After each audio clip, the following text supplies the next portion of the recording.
né, que Jesus esteja fortalecendo vocês. Vocês saibam que vocês são mais fortes do que vocês imaginam, pensam ou sabem. Quero declarar isso no nome de Jesus. E não é um desejo, isso é uma realidade. A gente nunca pode mudar a verdade, né, por subjeções. O que eu estou falando é uma verdade. Eu quero que você saiba dessa verdade. Você é muito mais forte do que você imagina e sabe. Tá? E eu quero que você inicie esse dia com essa palavra de verdade sobre você. Você não faz ideia o quão forte você é, o quão forte nós somos. Né? Somos verdadeiramente a imagem e semelhança do Criador Altíssimo e Tremendo, Pai maravilhoso. Um dia talvez a gente vá chegar no céu e vá se assim, admirar. E quando a gente olhar, né, talvez os relatos da nossa vida e ver quanta coisa nós superamos sem saber, quantas coisas nós vencemos sem saber. E ainda mais com a ajuda agora do divino, com a ajuda de Deus, com a ajuda do Pai, né, guiando as nossas vidas e a nossa fé sendo depositada nele através do seu Filho amado Cristo Jesus. Queridos, é muita privilégio que nós temos, né? E eu quero que você então inicie conosco essa devocional, né, com essa pequena meditação aí, sabendo o quão privilegiado você é. Estamos estudando, pastora? Hoje capítulo 12 de 2 Samuel. Capítulo 12 de 2 Samuel, um assunto hoje, estava conversando com a pastora um pouquinho antes aqui, difícil em vários aspectos. Inclusive eu estava tecendo minha opinião a respeito aqui do que acontece com o pastor. Nós estávamos discutindo aqui umas questões assim, né? Mas enfim, você vai saber um pouquinho mais, vai nos acompanhar. Então abra sua Bíblia lá em 2º livro Samuel, capítulo 12. Tá? E hoje vamos estar vendo então aí a consequência, o que passou-se após aquele fatídico capítulo 11, onde Davi então não vai para a guerra, tempo de primavera, os reis tinham que estar na guerra. Ele estava no palácio e deu o que deu, né? Foi ver o que não devia ver, a Betseba. E eu pergunto assim, Davi deveria estar na guerra, né? E por isso que ele acabou aí caindo, né? E se desatentou, né? Ele levou muito a sério o hashtag fica em casa, né? E ele ficou em casa e não deu muito certo. E eu pergunto assim, e quando que é o tempo de nossa guerra, pastor? A nossa guerra, ela é o tempo todo. A Bíblia fala que, né, neste mundo, 3 aflições, vocês estão em combate constante, né? O inimigo, ele está ao derredor. Porque a nossa luta é contra potestades, principados, dominadores do ar, né? Então, assim, cristão está o tempo todo em guerra. Enquanto estamos aqui nesse mundo, nós estaremos em guerra. Então, nós não podemos baixar a nossa guarda nunca desatentar. Nunca desatentar. É verdade. Vamos lá então, gente. Então, 2 Samuel capítulo 12, abra conosco aí, versículo de número 1. E eu falando com vocês, não abri minha Bíblia aqui. E o Senhor enviou a Davi o profeta Natã. Ao chegar, ele disse a Davi: 2 homens viviam numa cidade. Um era rico e o outro era pobre. O rico possuía muitas ovelhas e bois, mas o pobre nada tinha, senão uma cordeirinha que havia comprado. Ele a criou e ela cresceu com ele e com seus filhos. Ela comia junto dele, bebia do seu copo e até dormia em seus braços. Era como uma filha para ele.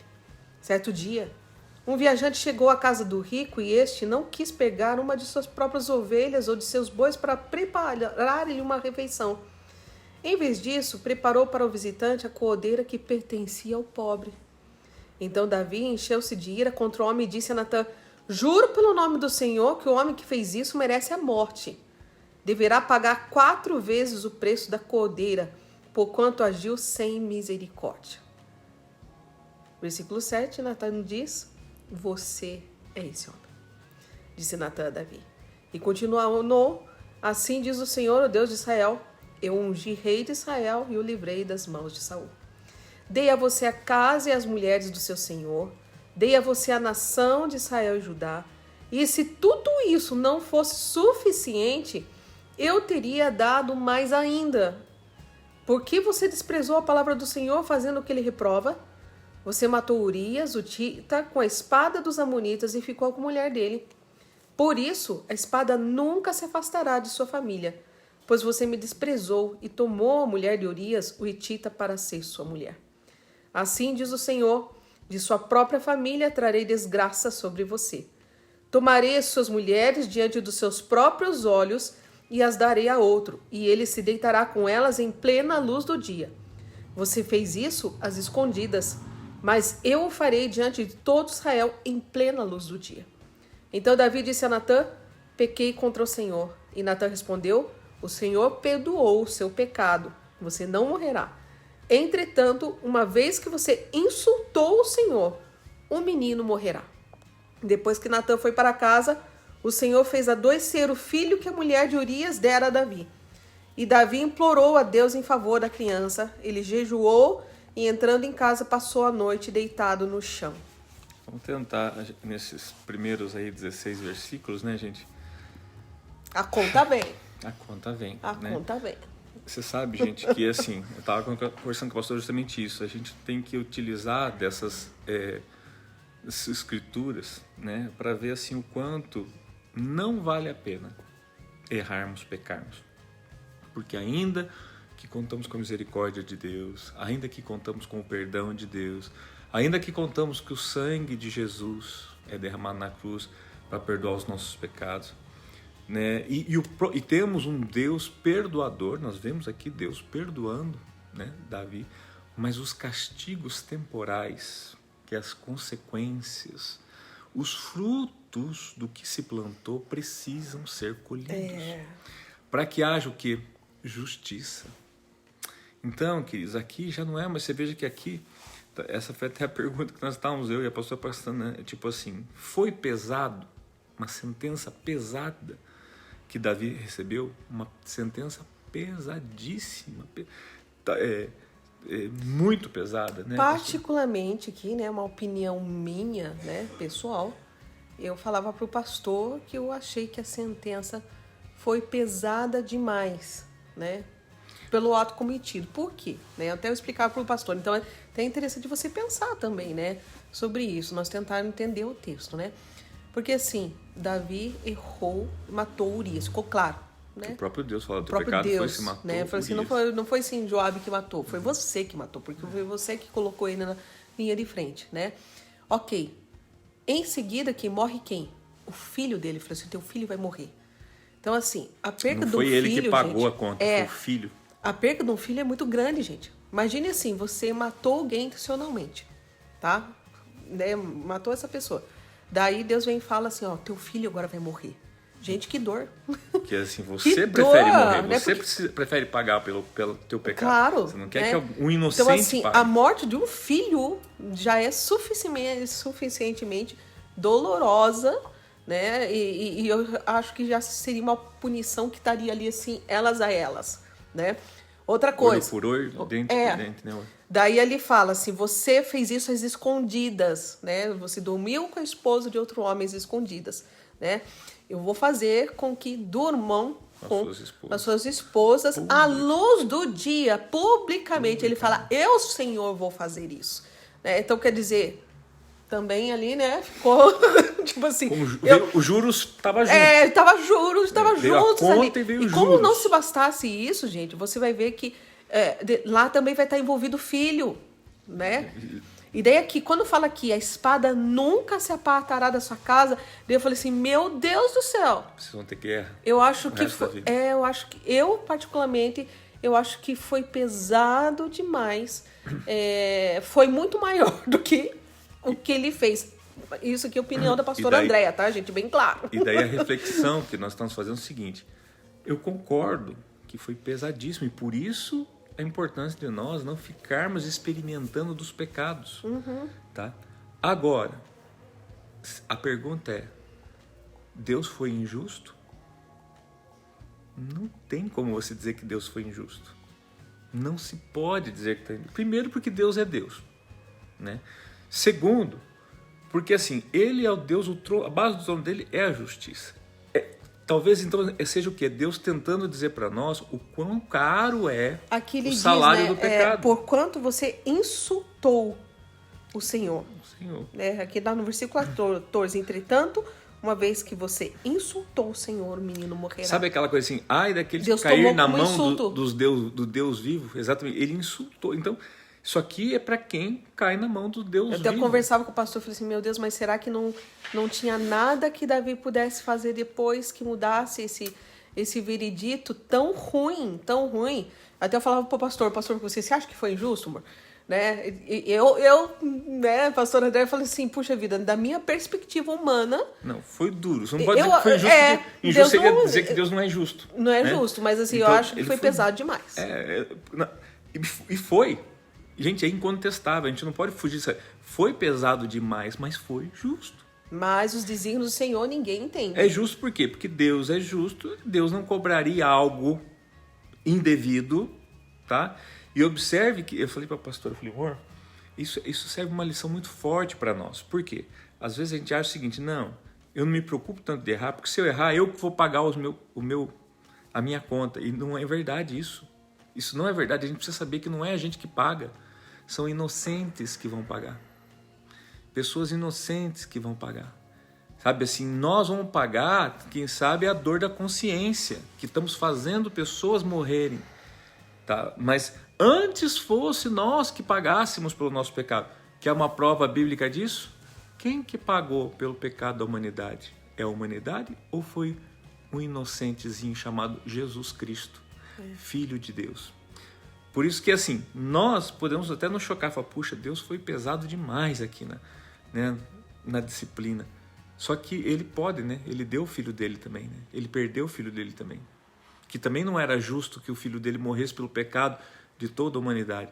Gente, esse capítulo, ele é um capítulo áureo, assim, devia estar assim, na mente de todo mundo antes de pecar. Sabe assim, quando a pessoa vai pecar, ela lembrasse disso aqui, ela fala, não, espera lá, o preço é muito alto. Muito alto. O preço por um adultério é muito alto. O preço por um assassinato é muito alto. Aqui, pastor, você pontuou algo por um que engano. Ninguém vê por esse lado, gente. Isso aqui foi um adultério, né? Porque foi com a mulher de outro homem. Adultério, precedido de assassinato. Né? Veja só, gente.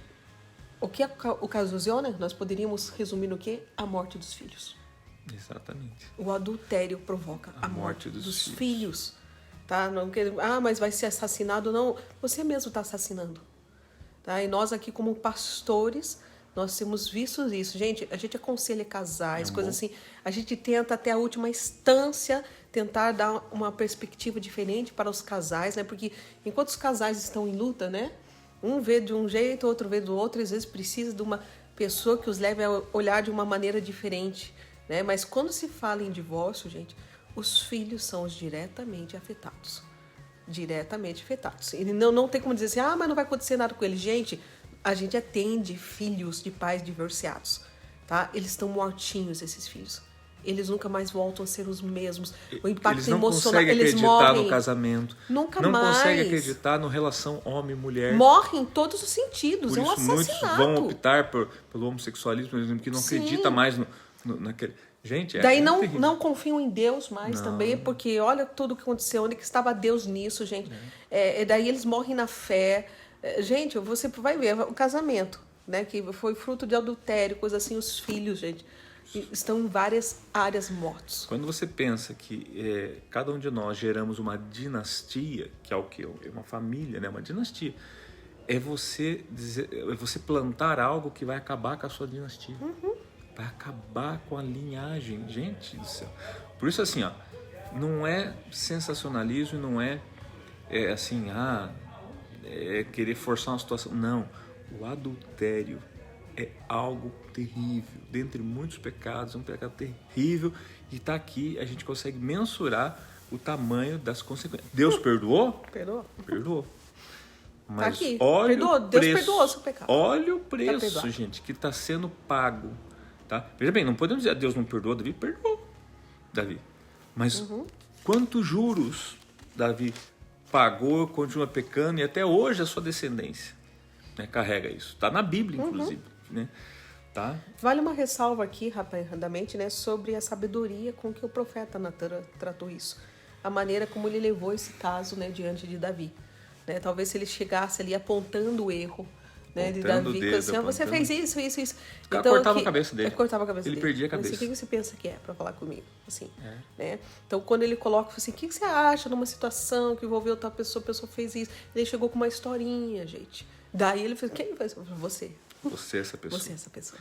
É. Gente, isso aqui Ele vale. ressalta a sabedoria. Use isso como sabedoria pra tudo na sua vida. Quando você precisar confrontar alguém, Às utilize vezes, numa historinha. Coloca Vai a com primeira sabedoria. pessoa lá dentro daquela Faça história ela primeiro. pensar, coloca ela dentro da história. O que você acha numa situação assim? Então, olha, ressaltamos a sabedoria do profeta Natan, o temor a Deus e a coragem, gente. Porque que nem a gente fosse para nós hoje, parece simples. O cara chega na presença do rei, Não. conta uma historinha e fala, ó, você é essa pessoa. Ele poderia ter sido morto. Podia. Até pra chegar na presença O do Davi rei, já ele mandou tinha que ter matar um, autorização. que era matar mais um.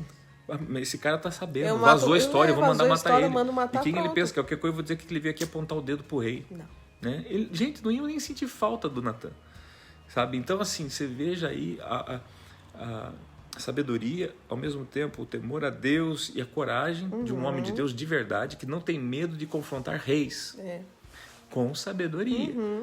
Muita sabedoria. Volto a dizer, se ele chega lá, pastor, porque vocês, porque aquele vagabundo, você vergonha. Irmão, mas ele não tinha terminado de falar. Davi só olhava para um soldado dele e falava, pronto, ele não terminava de falar. Então você vê que ele não teve só o ofício de profeta, mas teve sabedoria. Gravem essa palavra, sabedoria. Isso é muito importante na vida profética, né? E de todos nós. Mas vamos lá, pastora. Versículo 17, né? 17. Então, vou ler o 16. Davi implorou a Deus em favor da criança, ele jejuou e, entrando em casa, passou a noite deitado no chão. Os oficiais do palácio tentaram fazê-lo levantar-se do chão, mas ele não quis e recusou comer.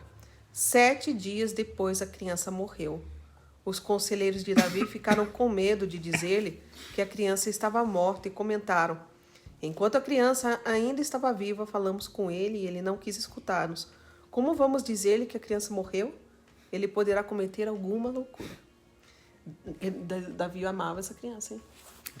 Davi, percebendo que seus conselheiros cochichavam entre si, compreendeu que a criança estava morta e perguntou: a criança morreu?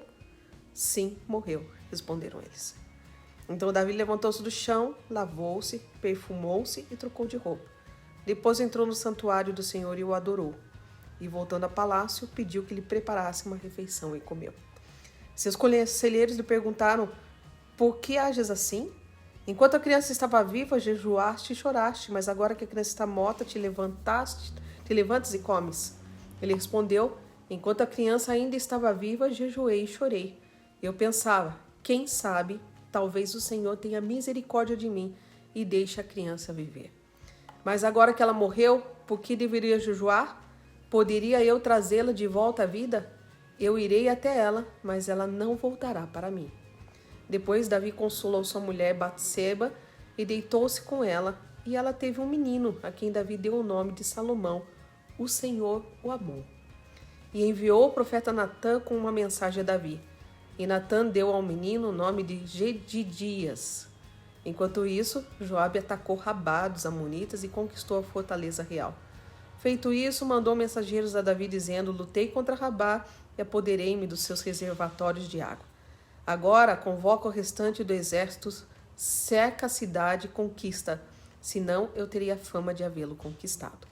Então, um pouquinho aqui, a gente vai tentar no outro contexto aqui. Que eles estão só encerrando ali aquela parte ali de Davi, né, da morte do seu filho, né, de tudo que ele tentou fazer, né, para ver se mudava, e ele deixou bem claro: eu fiz tudo o que eu fiz porque eu queria contar com uma misericórdia a mais de Deus, porque ele já tinha sido perdoado, mas ele queria, enfim, de alguma forma ele queria tentar fazer alguma coisa para reverter aquilo. Quando ele vê que não tinha conseguido mais jeito, então, tipo, agora então eu vou ter que continuar, tocar minha vida, né? Não culpando a Deus, não tendo Deus como injusto, tendo consciência que tudo isso é culpa minha, eu sou responsável por tudo isso, tá? E é aquela coisa assim, então, que eu quero aprender com os meus erros, isso é muito importante também, porque a gente tem maneira de transferir a culpa, ou mesmo as consequências depois, ficando com raiva de Deus, até para fugir da culpa, porque afinal de contas, quem provocou tudo isso não foi Deus, não foi, né? Foi Davi que provocou tudo isso, né? Ele poderia ter evitado isso também, Agora, por que a gente quer provocar as coisas e querer que Deus livre? Depois parece ser muito simples, né? Se você for ver, a gente coloca a gente como Deus da história, né? E é Ele que é Deus. Então, a gente vê aqui, então, falando que daí ele teve um outro filho com ela, né? Qual deu o nome de Salomão, e fala que o Senhor o amou. Então aqui, queridos, a gente vê o quê? Como Deus deixa claro também que Ele ama, né, o filho, ama os filhos, inclusive os do pecado, porque muita gente já se repudiam, né? A criança que nasce, né, de uma situação ilícita como essa, como se a criança tivesse alguma culpa, né? Como se a criança tivesse alguma culpa dos erros dos seus pais, digamos assim. E a gente vê aqui como Deus ama, né? Ama o fruto do ventre, e porque sabe que é dele, apesar de, né, como chegou ali, mas Deus ama. E a gente vai ver esse amor tão claramente, né, porque esse Salomão vem a ser, depois, mais tarde, você vai ver que esse Salomão aqui, filho da Batseba, vem a ser o rei Salomão, o homem mais sábio que houve na face da terra. Tá? Então, e errante também, e que foi errante, barbaridade, né? Uma coisa aprenda, quanto mais Deus exaltar você, quanto mais coisas você fizer, mais possibilidades de erro você vai ter. Quanto menos coisas você faz na vida, menos possibilidade de... Porque a gente fala assim, poxa, como é que um homem que nem Salomão, né, com tanta sabedoria, foi fazer tanta coisa errada? Muito simples, basta ver o número de coisas que ele fez. Então, quer dizer, quanto mais, não justificando, mas quem não faz nada, só não aponta o erro dos outros, é óbvio que, né? É fácil, né? É fácil. Então, gente, aqui, então agora a gente vai ver o quê? Que Davi agora, né, está tentando retomar sua vida. O Joabe continua atacando lá os amonitas, tá? E agora está a ponto de vencer uma fortaleza real dos amonitas, está a ponto de conquistar. E agora acontece um negócio que é digno assim, de apontamento, de lealdade, porque esse Joabe poderia ter ido lá conquistado. Chegou o momento da cereja do bolo, irmão. Só ir lá, pegar o rei, conquistar os amonitas, fortalecer. O que ele faz? Ele manda mensagem. Ele diz aqui, eu lutei contra Rabá e apoderei-me dos seus reservatórios de água, que era algo muito importante para aquela época, né? Que não tinha esses reservatórios de água. Ainda mais naquela região. Naquela região. Então você vai ver agora... Agora convoca o restante do exército, cerca a cidade e conquista. Senão, eu teria a fama de havê-lo conquistado. Ele está protegendo o rei com isso. Deixei pronto para você. Vai lá agora. Deixei prontinho para você. Chuta a bola no gol, porque tá sem o goleiro e a bola tá lá. É tua. Né? É tua.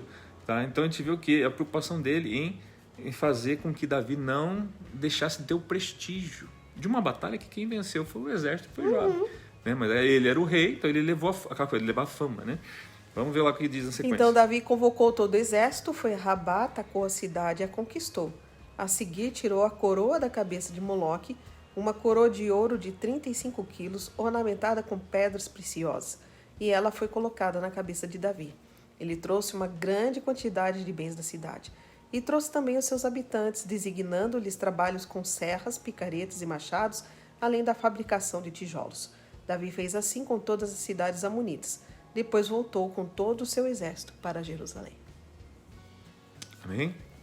Queridos, e assim foi o capítulo 12, as histórias relatadas, desde a descoberta, né, do pecado de Davi, não descoberta, mas Deus revelando através do profeta, as consequências, né, ele tentando ali de alguma maneira alterar a sentença, não conseguindo, retomando a sua vida, retomando as guerras, sendo agora honrado por um ímpio, porque Joabe era um ímpio, tá, gente? Era um soldado ímpio.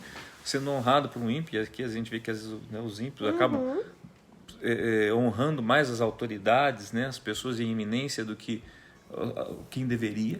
Né? É uma triste verdade aí que a gente vivencia, né? E daqui para frente vai ser muitos acontecimentos, muitas coisas. A gente vai ver amanhã coisas acontecendo na família de Davi, entre os filhos de Davi, coisas horrendas acontecendo, mortes, assassinatos, estupros, violência. Ai, gente, né? E daí cada vez que você vai ver tudo isso, você vai pensar, meu Deus, o que Davi fez de não ter ido naquela primavera para a guerra?